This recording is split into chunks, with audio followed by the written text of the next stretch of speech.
Hi అండి, అందరూ బాగున్నారు. యాలగిరి వీడియో వచ్చేసి ఏదంటే మాఘమాసంలో 2వ వారం ఆదివారం తిరుమతి మేళం చేస్తారు. చూడండి. ఆ బాలుడు శరీరం దినదినము కృషించుతున్నది. ఆ బాలుడు చిక్కిపోవుతున్న ఆ బ్రాహ్మణుని భార్య పెన్నిటితో ఇట్లు పలికెను, అయ్యా, నేను చెప్పడి మాట శ్రద్ధగా వినండి.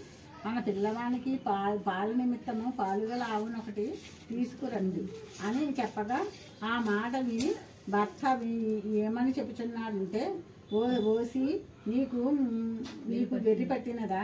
మనము చూడగా కడు బీదవారము. పాలు ఇచ్చు ఆవు ఎలాగున దొరుకుతుంది?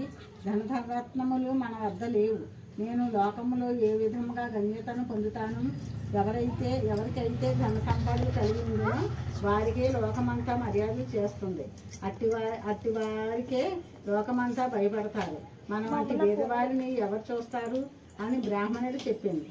భార్య మిగిలిన దుఃఖించినదై, ఓ బ్రహ్మదేవుడా, నీవు మా వంటి పేదవారి ఇంట్లో ఈ బిడ్డను ఎందుకు పుట్టించినావు? ఏమి తిని ఈ బిడ్డ బ్రతుకుతాడు?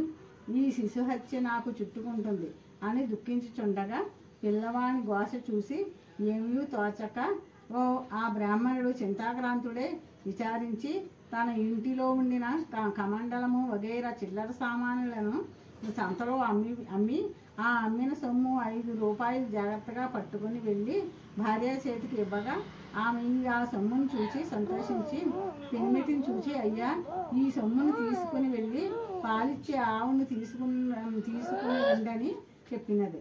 అప్పుడు ఆ భార్య చెప్పిన మాట ప్రకారము ఆ బ్రాహ్మణుడు ఆ రూపాయలు పట్టుకుని గ్రామము తిరిగాను.